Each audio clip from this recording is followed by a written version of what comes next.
¿Qué tal? Aquí su servidor Alan García, en donde queremos dar a conocer todo lo que se genera alrededor de temas de innovación aquí en el estado de Guanajuato. El día de hoy nos acompaña dos exprofesores míos, el doctor Salvador Estrada y el maestro Mercurio Molina. Voy a dejar que cada uno de ellos se presente como es debido porque no quiero hacerlos enojar, ¿no? Profe, Salvador. ¿Qué tal, amigos? Muchas gracias, Alain. Muchas gracias por la invitación. Mi nombre es Salvador Estrada, soy profesor titular de la Universidad de Guanajuato, del Departamento de Finanzas y Administración, del campus Celaya Salvatierra, y mi especialidad es en Economía y Política de la Innovación. Por este lado está Mercurio Molina, profesor y ahora amigo también. Buenos días. Yo soy igual profesor de la Universidad de Guanajuato. Soy profesor titular de la materia de innovación y competitividad en la División de Ciencias Económicas y Administrativas en la carrera de Comercio Internacional. Y bueno, la intención de esta primera cápsula es dar a conocer qué es lo que se está originando en temas de innovación, pero del lado educativo. Ellos como profesores de universidades, qué es lo que le están transmitiendo a las nuevas generaciones en cuanto a todo este tipo de temas. Y me gustaría abordar el tema empezando por lo básico. Me gustaría que ustedes me comentaran con sus propias palabras qué es la innovación. Bueno, la innovación sería un reto creativo, un reto multidisciplinario, donde el objetivo es tratar de encontrar soluciones novedosas para problemas que existen. Aunque, digamos, podríamos también pensar en problemas que a lo mejor no existen y que se van creando, se van generando. Pero, digamos, esto, digamos, no tiene que espantar a nadie, es en el día a día de las empresas que propiamente se van desarrollando estas soluciones. A veces es tan instantánea la innovación que, digamos, no hay un registro, no necesariamente hay un esfuerzo sistematizado que podría ser en una lógica de gestión de proyectos. Aunque digamos que la innovación que sirve, que genera rentas extraordinarias, que un poco es de lo que se trata, sí es una innovación un poco más sofisticada en términos de dedicar recursos, dedicar personal, dedicar tiempo a generar las innovaciones, mismas que se tienen que traducir en pues resolver estos problemas a las empresas, pero generalmente llevando ventajas con respecto a lo que se conoce, con respecto al medio competitivo y posiblemente también rentas extraordinarias en el mercado. Mercurio, ¿tienes? ¿Qué es la innovación?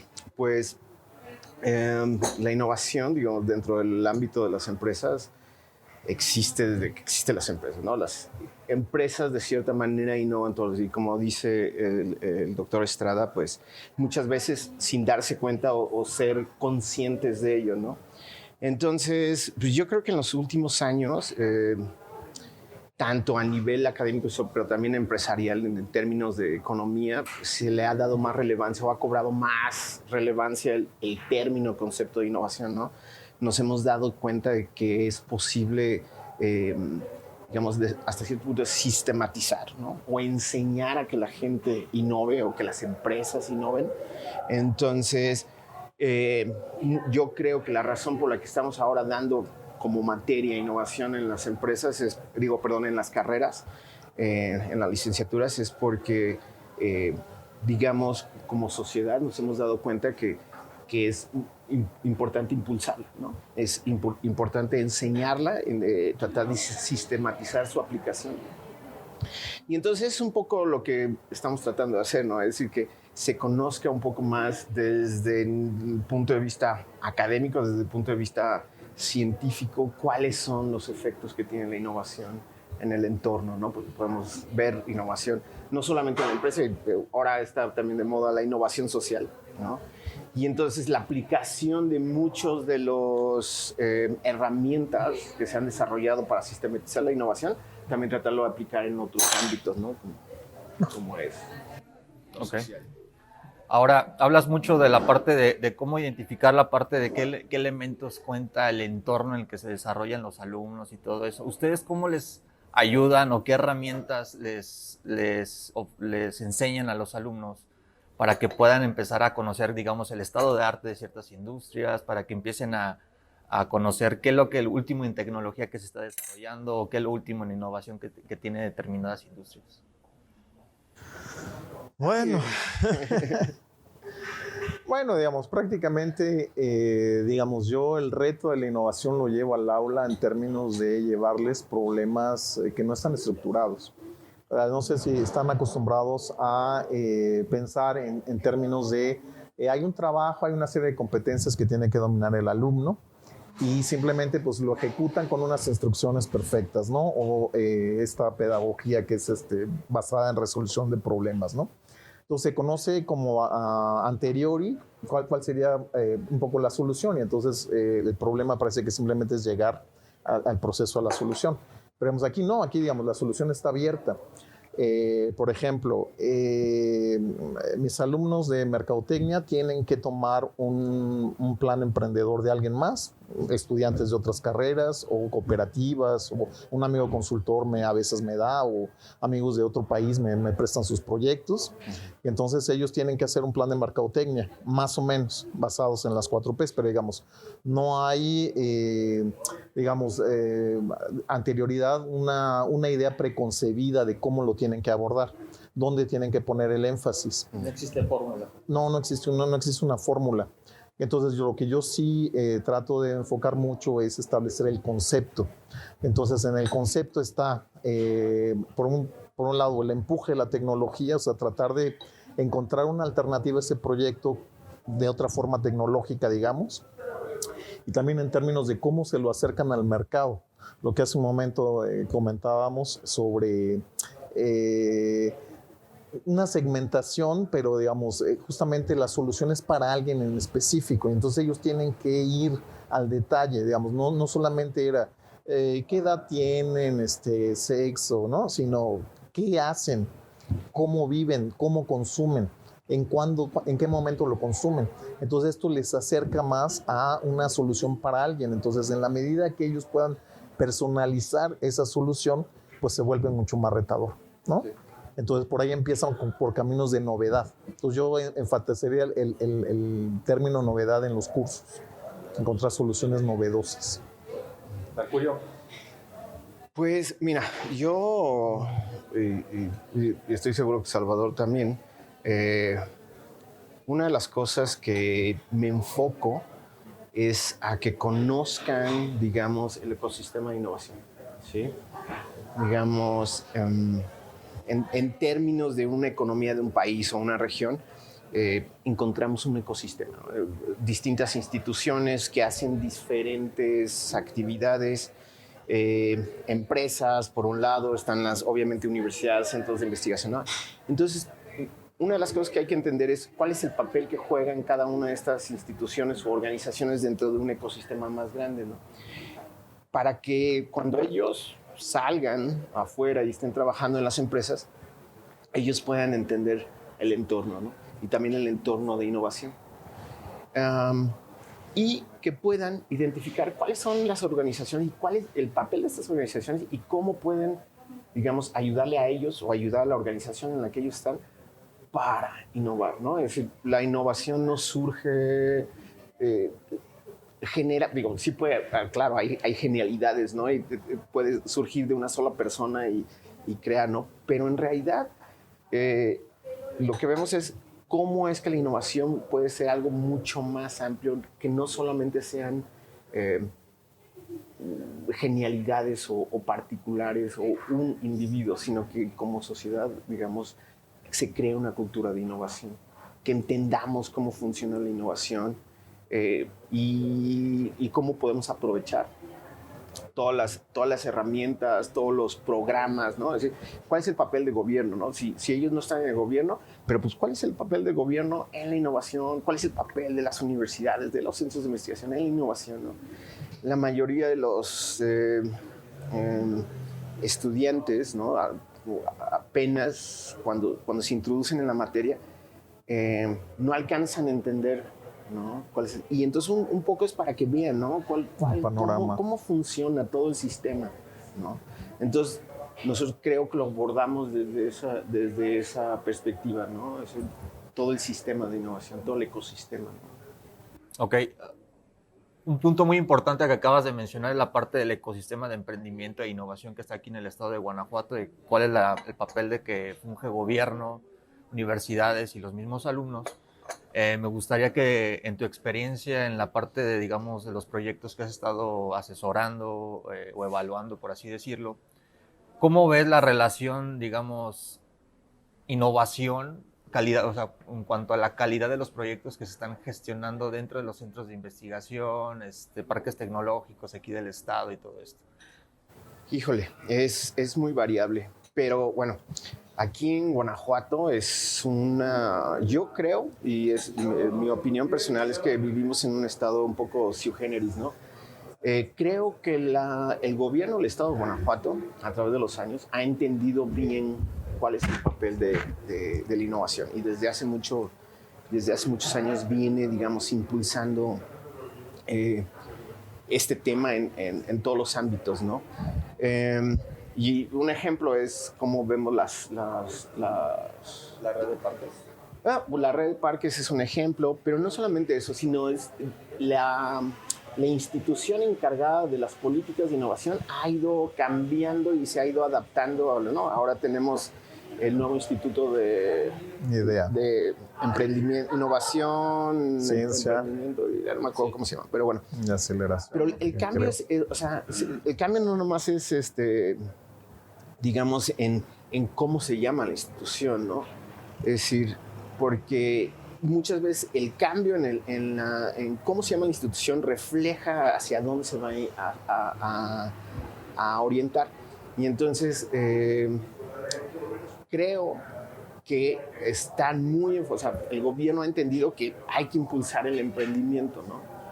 Ahora, desde el emprendimiento, desde los centros de investigación de las universidades, creo yo, sí se ha dado ahí muchos ejemplos exitosos, pero sin embargo, creo que todavía falta. Y ese yo creo que es el problema en todo el mundo y siempre ha sido el problema en todo el mundo de cómo transferir tecnología o conocimiento del ámbito académico a las empresas, ¿no?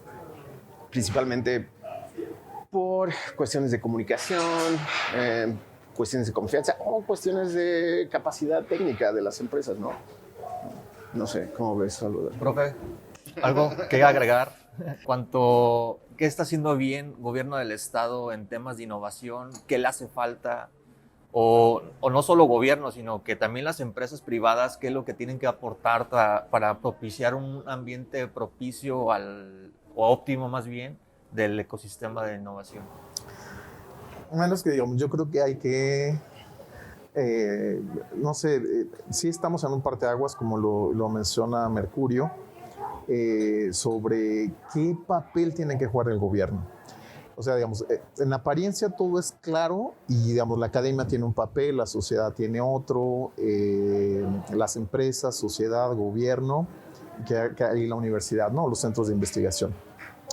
Pero no es tan fácil, o sea, ha estado cambiando. Entonces, este pequeño cambio de pasar de una secretaría de Estado a un centro o instituto, le llaman, que yo lo veo quizá una agencia de fomento. Entonces cambia mucho, o sea, me parece que el gran legado que dejó la Secretaría fue el tener claro la agenda.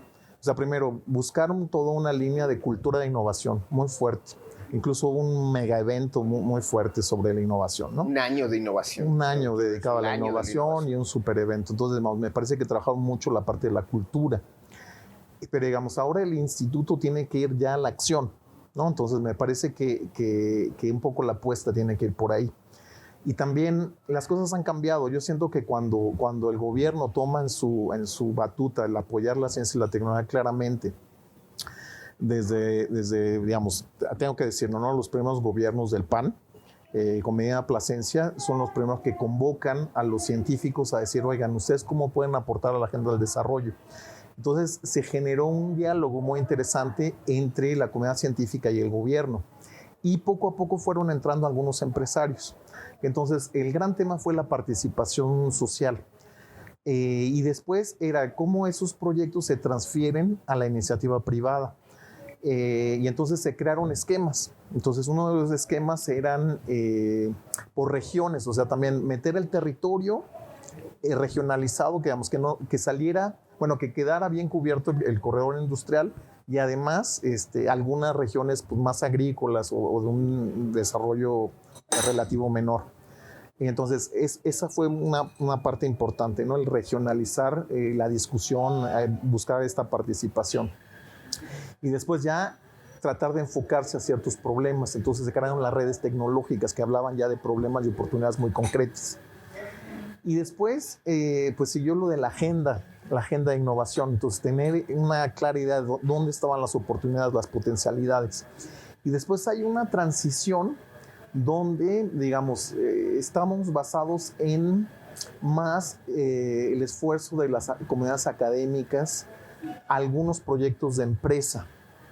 Pero después como que se quiso hacer más a la sociedad, una apuesta más sobre todo a la juventud.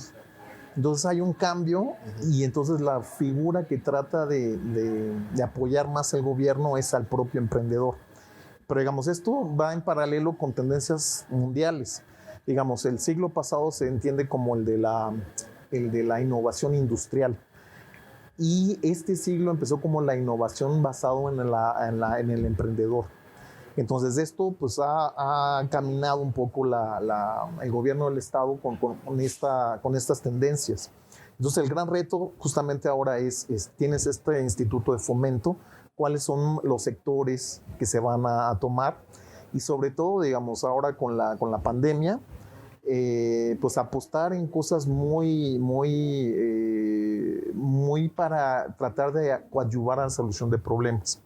Entonces tenemos todo el campo de alimentación, que digamos es muy importante y por vocación de Guanajuato, todo lo que es biotecnología, que tenemos grandes capacidades y potencialidad ahí, pero también toda la parte digital, todo lo que tiene que ver con el sector inmobiliario, lo que tiene que ver con comercio retail, con comercio al por menor, cosas de turismo, y entonces todo esto, el uso de plataformas, todo el uso de marketing digital, incluso que se sientan convocados los pequeños emprendimientos. O sea, esto es la economía de redes, de plataformas, donde pequeños individuos pueden entrar.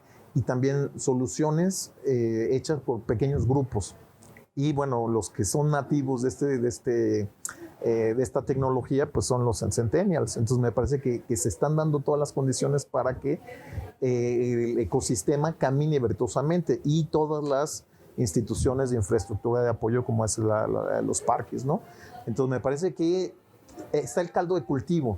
Ahora, falta esa magia para que se den los círculos virtuosos, ¿no? Que empiecen los flujos.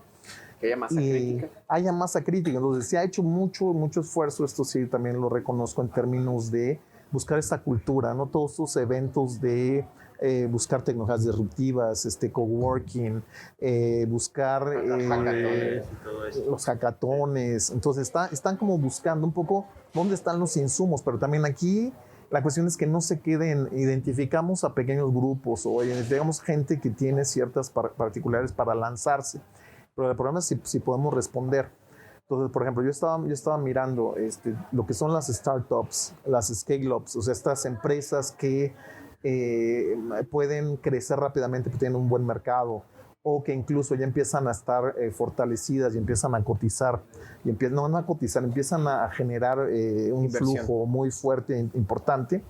Entonces hay que apoyarlas, pero digamos, aquí otra vez volvemos al programa de los recursos. Entonces otra vez volvemos a la cuestión de hasta dónde puede el gobierno del Estado y en un contexto donde la federación ha dinamitado cualquier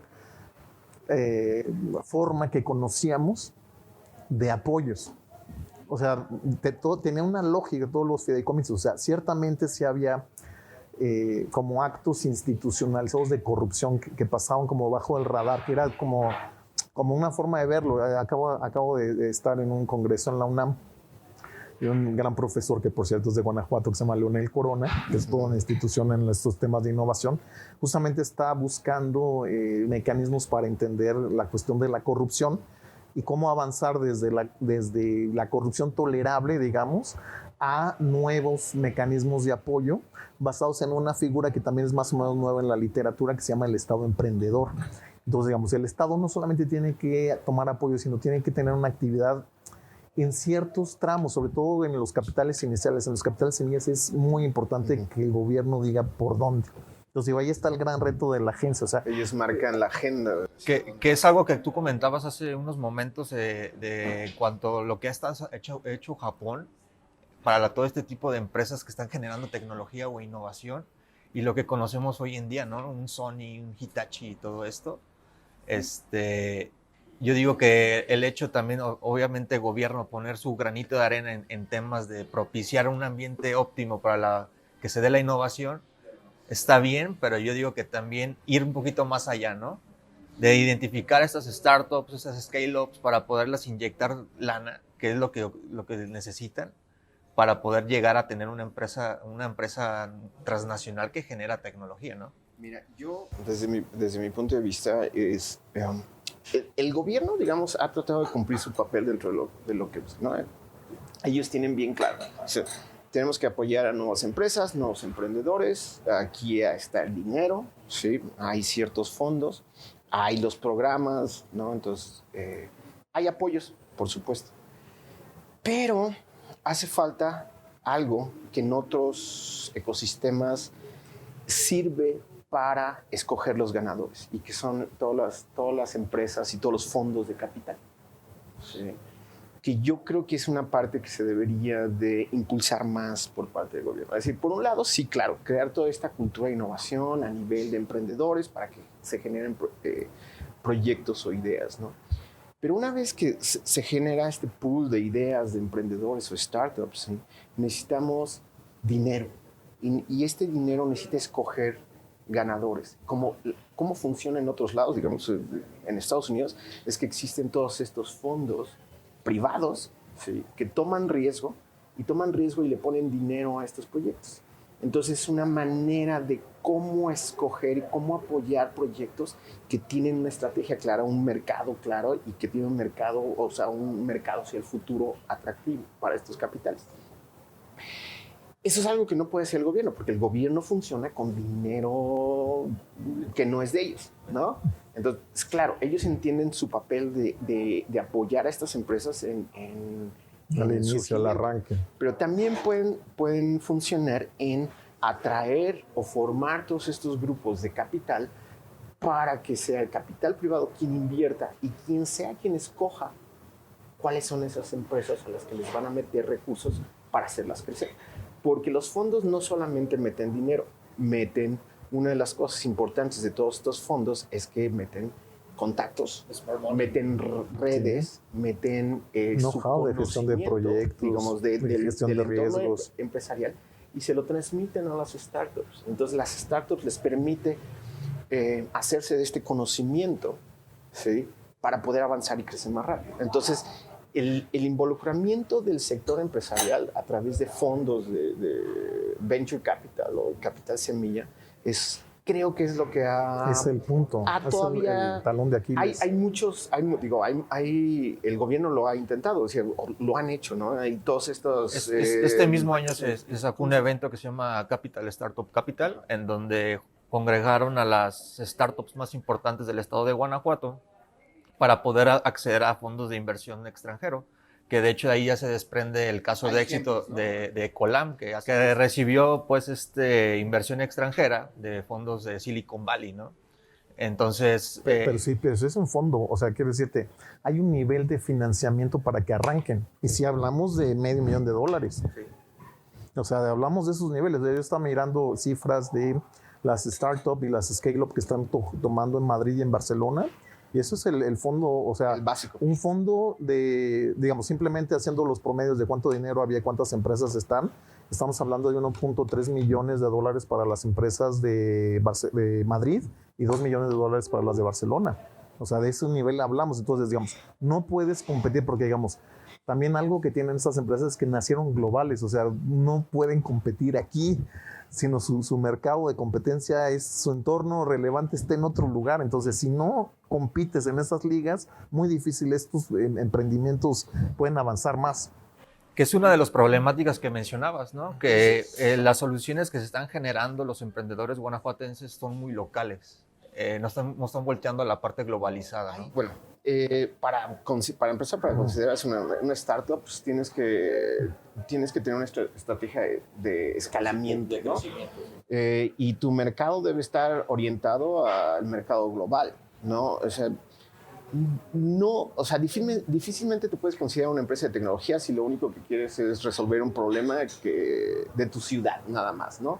Sino debe ser tecnología enfocada a resolver el problema, sí, de tu ciudad, pero que además les funcione a las ciudades en China o las ciudades en la India, en Brasil, en Rusia. Europa. Es decir, un desarrollo que sea global. Y creo que ese a lo mejor todavía es el papel que tienen que jugar las universidades, los maestros o los consultores, digamos. Ustedes como la primera cadena del emprendimiento, ¿no? O innovación. Orientar los esfuerzos de los estudiantes a entender lo que llaman global, ¿no? Es decir, desde el punto de vista global, ¿sí? Sí puedes resolver problemas locales. Y hablando de tecnología, es tecnología que resuelve un problema que suceda en tu entorno, pero que además pueda ser aplicado en todo el mundo, ¿no? Porque entonces esa tecnología entonces va a tener más valor, obviamente, para inversionistas que quieren, obviamente, ¿cómo se llama? Ingresos o redituar de la inversión en esa. No quieren nada más resolver un problema para una empresa local o un entorno local, sino además quieren venderlo en todo el mundo. Y algo que podemos tener ventaja es en que estamos a lo mejor acostumbrados a resolver problemas con pocos recursos.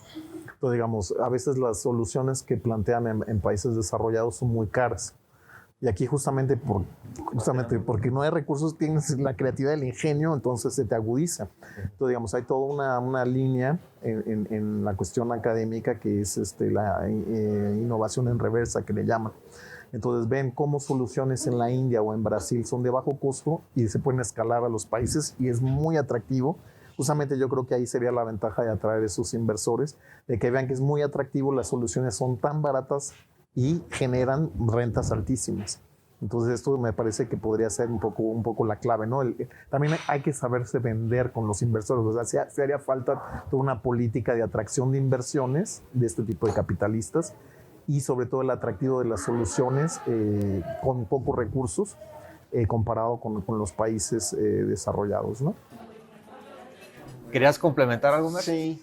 Una de las de esto es que al mismo tiempo, o sea, yo lo que creo es que, y hay ejemplos aquí en el estado de Guanajuato donde llegan inversionistas y hay empresas que son atractivas, ¿no? Y que han recibido inversión. Precisamente por eso, porque tienen un producto, ¿sí?, que seguramente es escalable, ¿no? Entonces, por un lado, si nosotros creamos una masa crítica de proyectos, o sea, de startups, ¿no?, pero con esta visión, entonces se puede decir que automáticamente van a venir inversionistas, ¿no? Porque, hay muchos fondos de inversión que están... Dinero hay, y los fondos de inversión, tú le puedes decir si tienes un proyecto interesante, dependiendo del sector tecnológico en el que estás, tú puedes contactar un fondo de inversión y yo tengo esta tecnología, ¿te interesa? Y ellos ya te van a decir, sí, yo le entro, ¿no? Lo que usualmente va a suceder en esas situaciones es que muchas veces van a llevarse la empresa a otro lado.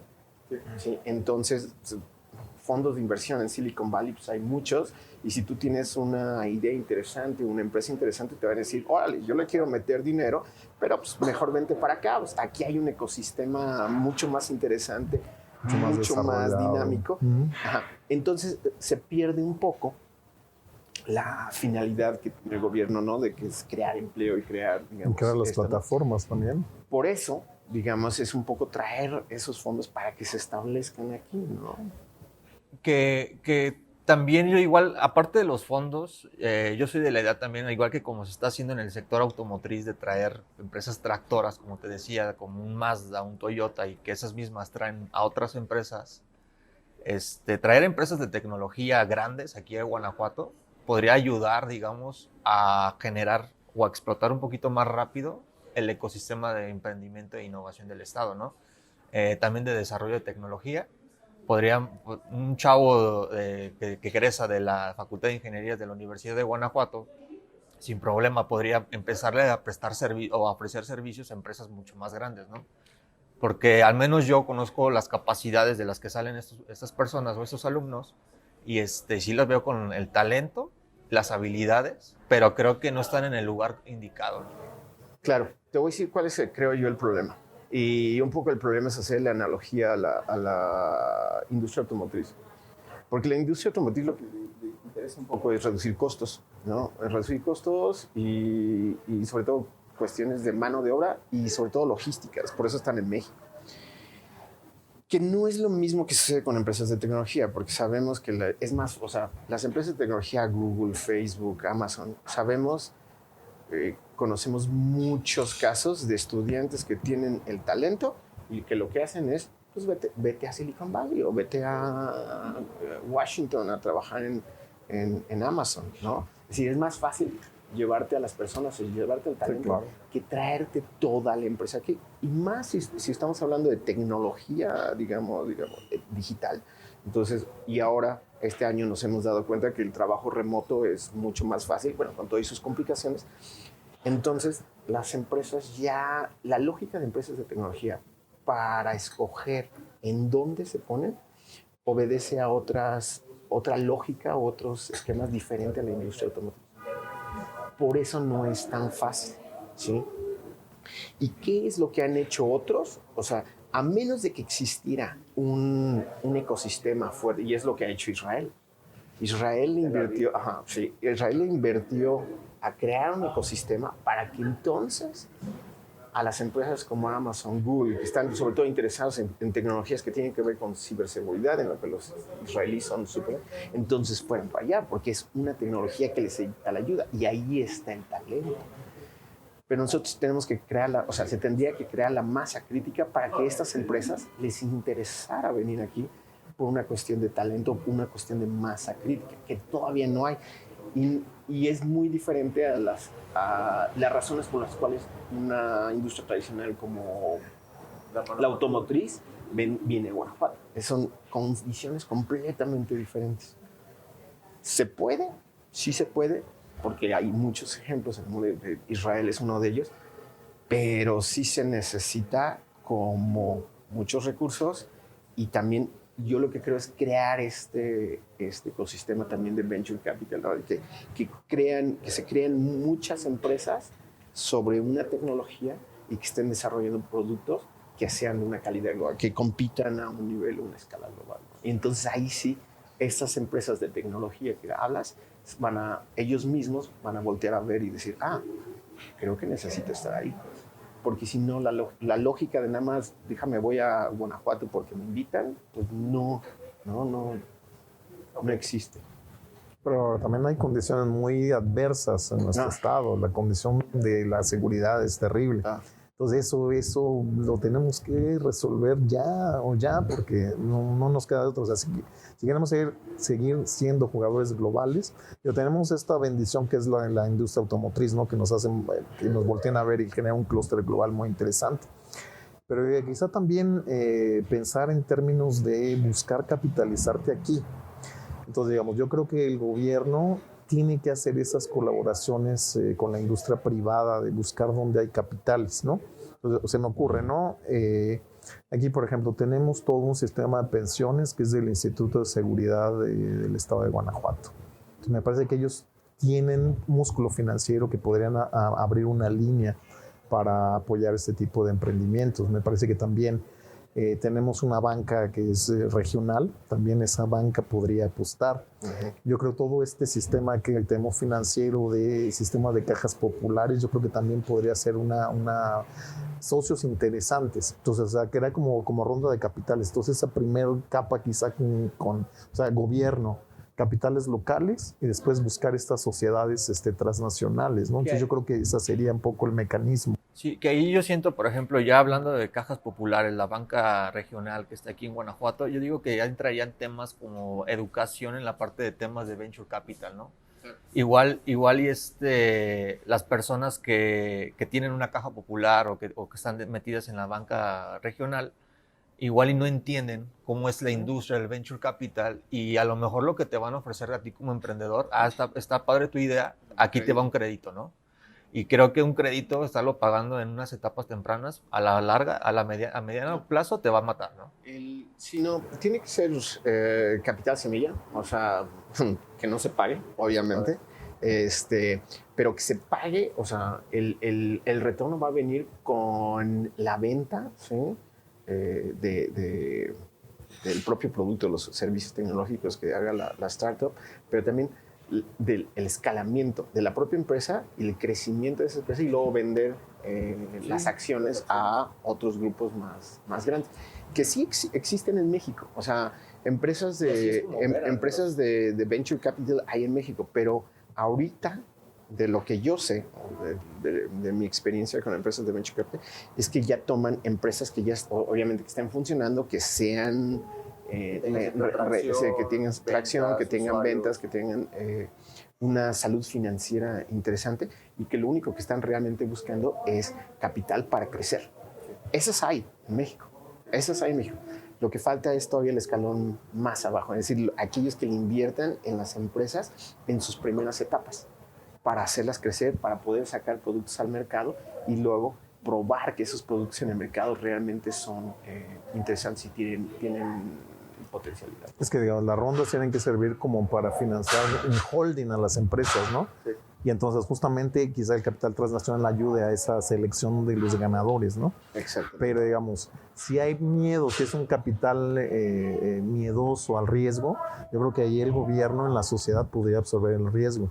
Digamos, si proyectos tan digamos, rentables y tan de bajo riesgo como puede ser una autopista, el gobierno luego absorbe el riesgo, o sea, ¿por qué no lo van a hacer para este tipo de proyectos, no? Y o sea, aquí también lo interesante es que, digamos, si pega uno, a lo mejor alcanzas a rentabilizar, no sé, 99 fracasos. Entonces, esa sensibilidad es lo que hace falta. Pero digo, seguimos trabajar lo que Mercurio comentaba, la cultura de innovación. Ese es básico. Ahora, hablando de la cultura de innovación aterrizada en la parte estudiantil, ¿qué es lo que le hace falta, digamos, del lado académico para que los alumnos salgan bien en ese tipo de temas? Pues mira, yo lo que he visto con mucho asombro es que mucha de la oferta educativa trae algún tema de innovación. Yo, por ejemplo, colaboré en la maestría en biociencias, ¿no? Entonces, digamos, son biotecnólogos y tú dices, bueno, tienen una materia de innovación. O sea, dentro de, o sea, no se vean biotecnología de plantas, biotecnología de qué sé yo, y llevan su materia de innovación.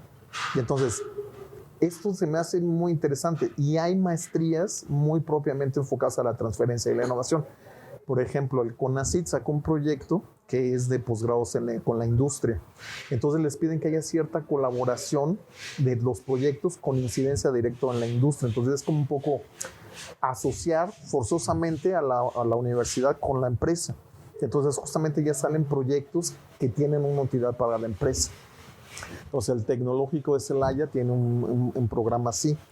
No sé cuáles otras tengan, pero también del lado de la gestión de la dirección de empresas también han caminado por ahí. Por ejemplo, hay maestrías en innovación en León, sobre todo, en la Universidad Iberoamericana, en la Universidad de Guanajuato, en la Universidad de La Salle.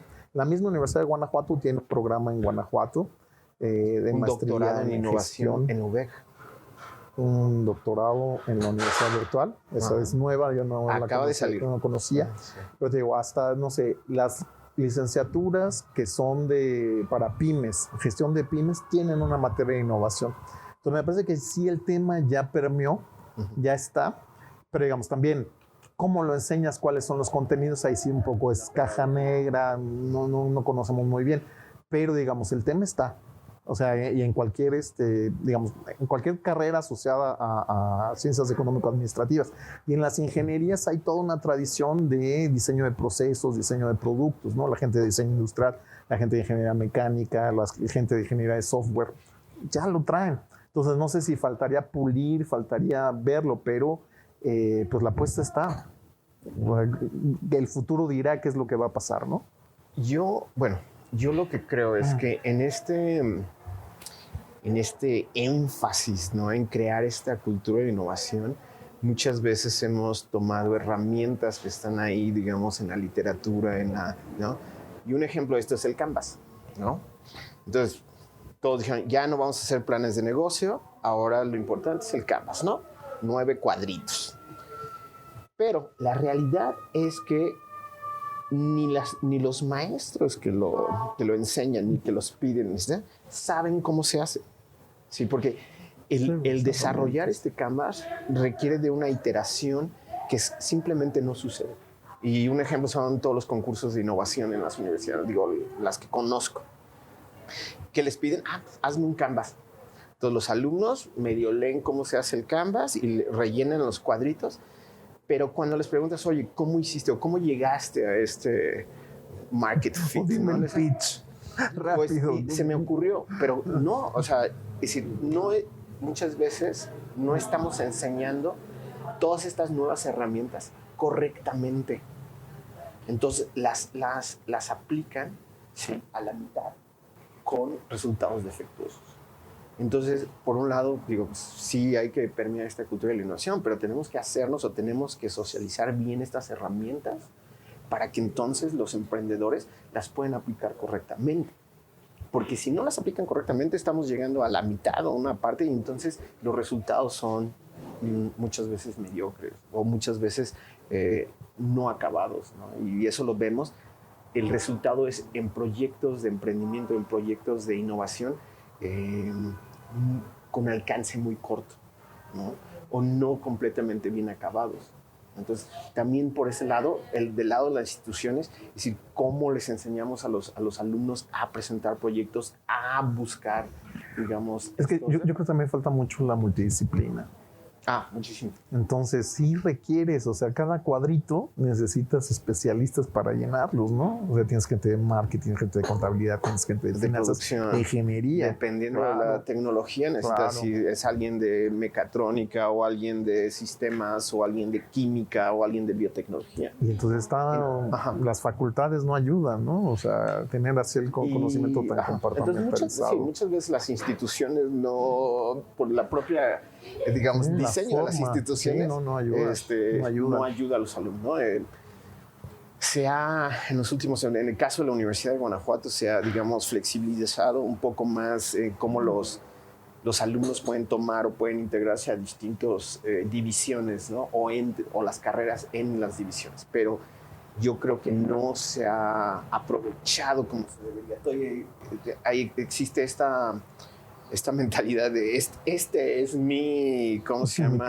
Mi territorio, sí, dentro del ámbito académico y no me mezclo con los demás, ¿no?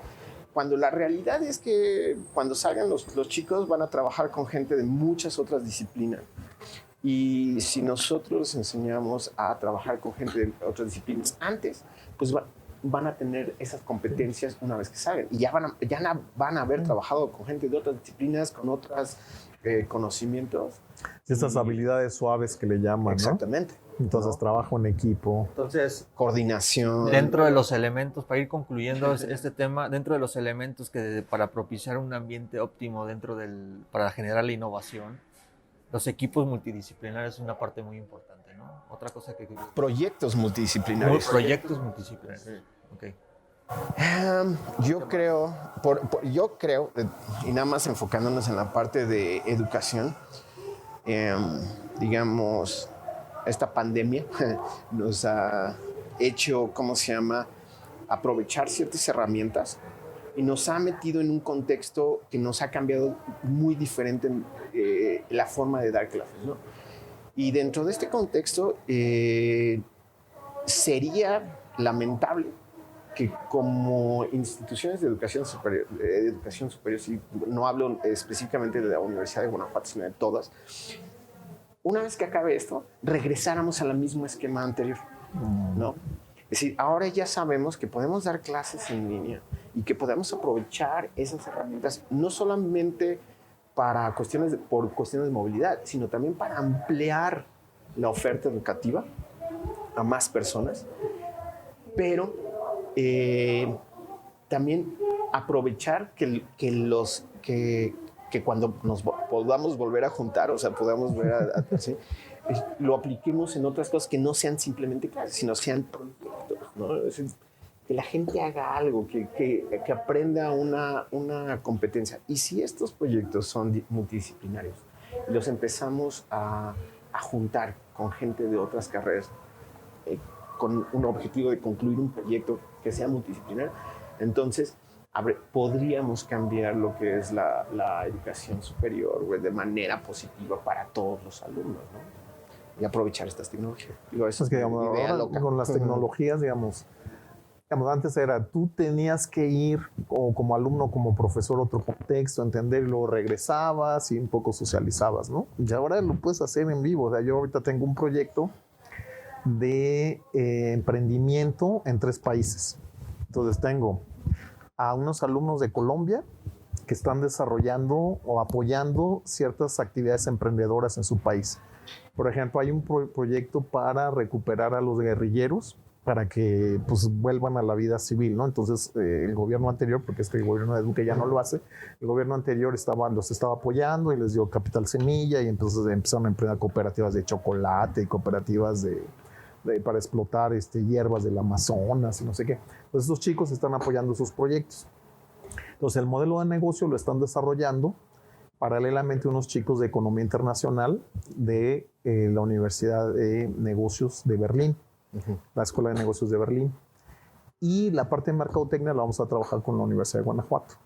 Entonces estamos jugando un poco como una carrera de postas, de relevos. Entonces, la primera documentación del proyecto emprendedor lo hicieron en Colombia. Ahora están llevando el modelo a Berlín, y el próximo semestre lo empezamos a trabajar aquí en Guanajuato. No sabemos qué va a salir de ahí. O sea, exactamente no sabemos si se queda en un ejercicio meramente académico de formar competencias internacionales y multidisciplinarias en los estudiantes, o realmente si eso va a ir otra vez a la gente de Colombia, los originarios, o va a haber franquicias, o van a surgir otros modelos aprovechando las experiencias internacionales. No sabemos todavía por dónde va, pero digo, eso lo tenemos. Y entonces yo creo que si no se hubiera dado lo de las plataformas y la pandemia, pues posiblemente nunca hubiéramos pensado en colaborar así. O después. Entonces, ha surgido así espontáneamente, digamos. No fue algo pensado. La situación, digamos, esta emergencia sanitaria, lo que ha forzado es a usar ciertas tecnologías que medio se empezaban a usar y ahora ya las tenemos que usar necesariamente, ¿no? Y entonces también esta masa crítica de usuarios ha hecho que las empresas también inviertan en estas plataformas. Entonces, de hace un año, hace año y medio, la capacidad de estas plataformas digitales para tomar clases y dar ha crecido muchísimo, ¿no? Y pues sería una pena que los siguiéramos desaprovechando, ¿no? Entonces, bueno, vamos a seguir dando clases de manera virtual, pero ¿qué vamos a hacer nosotros como profesores más allá de una simple clase, ¿no? Es decir, porque digo, la clase, o sea, la lecture, lo podemos grabar y cualquier persona lo ve en cualquier parte del mundo y tienes tareas y los alumnos podrían trabajar solos y viendo las clases en línea y listo, ¿no? Pero, ¿qué otras competencias necesitamos que aprendan? ¿Sí? Aparte de solamente, digamos, el conocimiento que puedan ver de una clase, ¿no? Bueno, se necesitan hacer otras cosas, necesitamos trabajar en proyectos. Y si esos proyectos son multidisciplinarios o internacionales, con alumnos de otros, mucho mejor. Sí, bueno, yo quisiera concluir rápidamente. Son épocas propicias para la innovación. O sea, empezamos la plática tratando de definir innovación. Entonces, son problemas que hay ahorita y entonces estamos en el periodo de búsqueda de soluciones. Entonces, es tiempo para que las sociedades den un salto en innovación. Bueno, como ya vieron, el tema de innovación es un tema muy amplio y complejo, por así decirlo. A lo largo de esta serie de cápsulas que vamos a ir sacando de Innovaera, vamos a ir abordando temas de innovación, ya sea en empresas, en la parte también de gobierno. Vamos a tener aquí presentes a los encargados de temas de innovación de parte del Instituto IDEA. Los esperamos la siguiente cápsula y no olviden seguirnos en las redes sociales de Innovaera MX. Gracias. Y pues muchas gracias por su tiempo. Un gusto verlos a los dos, la verdad. Gracias a Novaera por invitarnos. Gracias a ti por... Sí, gracias. Y ya saben, cuando aquí tienen su espacio, cuando quieran son bienvenidos y No, la verdad un orgullo ver a los exalumnos desarrollándose en los temas que uno ahí les puso el virus en la cabeza, y entonces qué bueno que se desarrollen por aquí. Pues bueno, muchachos, nos estamos viendo. Hasta luego.